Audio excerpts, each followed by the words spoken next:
Hello friends, आज मैं आपको एक्यूप्रेशर से बताने जा रही हूँ एग्ज़ाम फोबिया और डिप्रेशन के ट्रीटमेंट।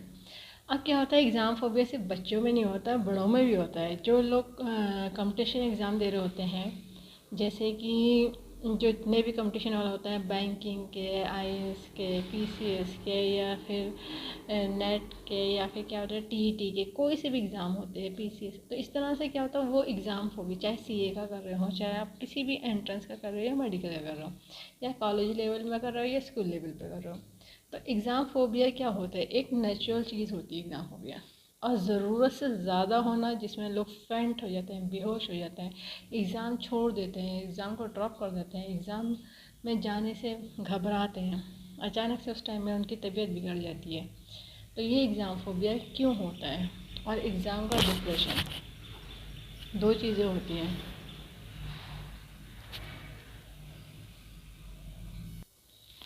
तो देखिए, एग्ज़ाम फोबिया में होता है क्या है, एक नेचुरल इमोशन होता है। क्योंकि क्या होता है, बचपन से सुना होता है एग्ज़ाम से डर लगता है, एग्ज़ाम में नहीं पास होगे तो क्या होगा, डरा दिया जाता है, दिमाग में वहम हो जाता है, एक इमोशन बिगड़ जाता है दिमाग के अंदर, ब्रेन के इमोशन। अब ये भी इमोशन एक्सेस हो जाता है, ओवर हो जाता है, तब क्या होता है, इसका डिप्रेशन हो जाता है, फोबिया हो जाता है, फियर हो जाता है, डर लगता है। तो लोग एग्ज़ाम देने से डरते हैं, चाहे वो पास हो जाए या ना पास हो, वो एक अलग कंडीशन है। चाहे उनका उतना लेवल आए ना आए, लोग क्या होते हैं, क्रिटिक्स करते हैं उनके बारे में। लोग एक तरह से मजाक उड़ाते हैं दूसरे लोग, कि उससे इतने एग्ज़ाम नहीं पास हो, उससे इतने मार्क्स नहीं लेके आए जा सकते, जबकि वो खुद अपने इस कंडीशन में नहीं है कि वो इतने अच्छे से ला सकें। पेरेंट्स जो उन लोगों बच्चों को कहते हैं कि एग्ज़ाम में तुम ऐसा नहीं कर सकते थे, वैसा नहीं कर सकते थे, क्या ये नहीं देखते कि उनके दिमाग में कितना प्रेशर हो चुका था। पहले उस प्रेशर को हटा देना चाहिए। जो बच्चों का है या बड़ों में किसी भी उसका है, एग्ज़ाम का प्रेशर, डिप्रेशन कैसे हटाया जा सकता है, एग्ज़ाम का फोबिया कैसे हटाया जा सकता है नेचुरल तरीके से, ताकि वो रिलैक्स मोड में एग्ज़ाम को क्वालिफाई कर सके और सक्सेसफुल बन सके। क्योंकि सक्सेसफुल बनने के लिए दिमाग, ब्रेन को रिलैक्स होना ज़रूरी होता है, जिसकी वजह से वो आगे एग्ज़ाम को क्वालिफाई अच्छे से कर सकें।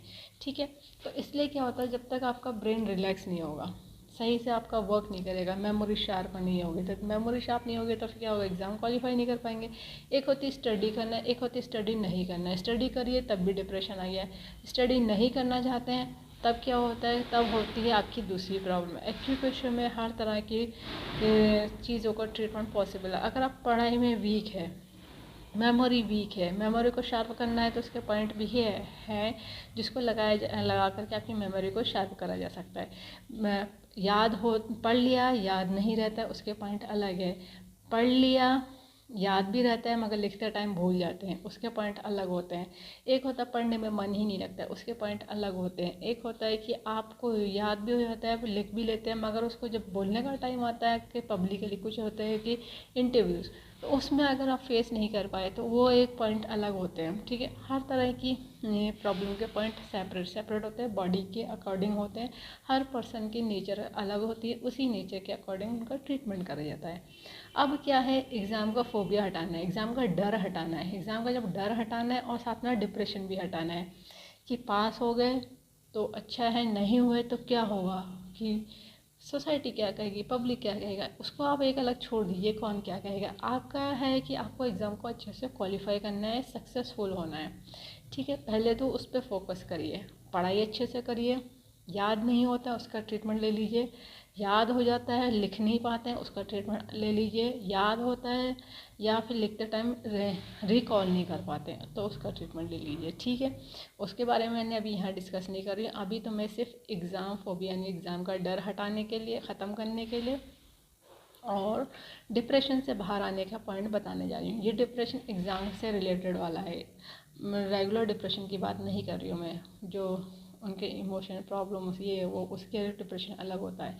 ये मैं एग्ज़ाम के रिलेटेड डिप्रेशन की बात कर रही हूँ। ठीक है, पहली चीज़, एग्ज़ाम के लिए अच्छे से तैयारी करिए। जो याद कर रहे हैं, जो पढ़ रहे हैं, उसको अच्छे से पढ़ लीजिए, और ये पॉइंटों को लगाइए ताकि आपकी जो प्रॉब्लम है वो सॉल्व हो सके। फिर आप इजीली किसी भी एग्ज़ाम में जा कर के एग्ज़ाम को क्वालिफाई कर सकते हैं, सक्सेसफुल भी हो सकते हैं। पूरे तरीके से आप क्वालिफाई करके उस एंट्रेंस को क्लियर भी कर ले जाएंगे। कुछ लोग एग्ज़ाम जो होते हैं जिनको जॉब रिगार्डिंग होते हैं एग्ज़ाम, उससे भी उन्हें डर लगता है, तो वो भी आप फेस कर लेंगे। ठीक है, लगाने के लिए ज़रूरत होगी डॉक्टर टेप की, पेपर टेप की, किसी मेडिकल या सर्जिकल के शॉप से ले लीजिएगा। 1/2 इंची का टेप है, स्किन फ्रेंडली टेप है, कोई और सा टेप नहीं यूज़ करेगा, इस बात का ध्यान रखिएगा।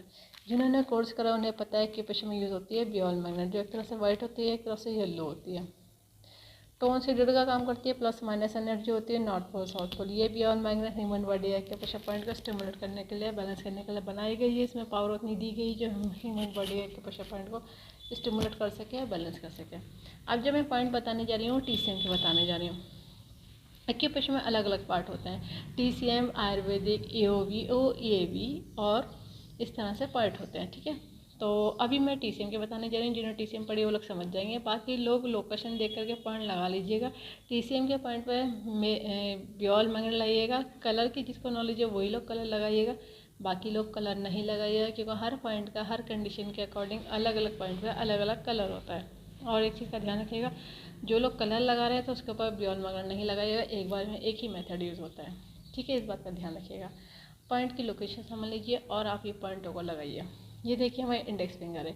इंडेक्स फिंगर में जो मिड में मेरिडियन चलती है वो पेरिकार्डियम की चलती है, तो अपर जॉइंट से बिल्कुल सेंटर में मिडिल जॉइंट की तरफ बढ़ेंगे तो पॉइंट आ जाता है P6, पेरिकार्डियम का 6 पॉइंट आ जाता है।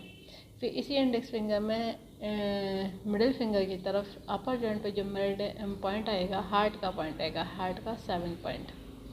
फिर देखिए रिंग फिंगर से और मिडिल फिंगर से सीधी एक लाइन रिस्ट के मिड तक चलती है, तो ये मेरिडियन कहलाती है कंसेप्शन वेसल CV। तो देखिए यहाँ पे तो आ जाता है CV का 4, कंसेप्शन वेसल का 4 पॉइंट।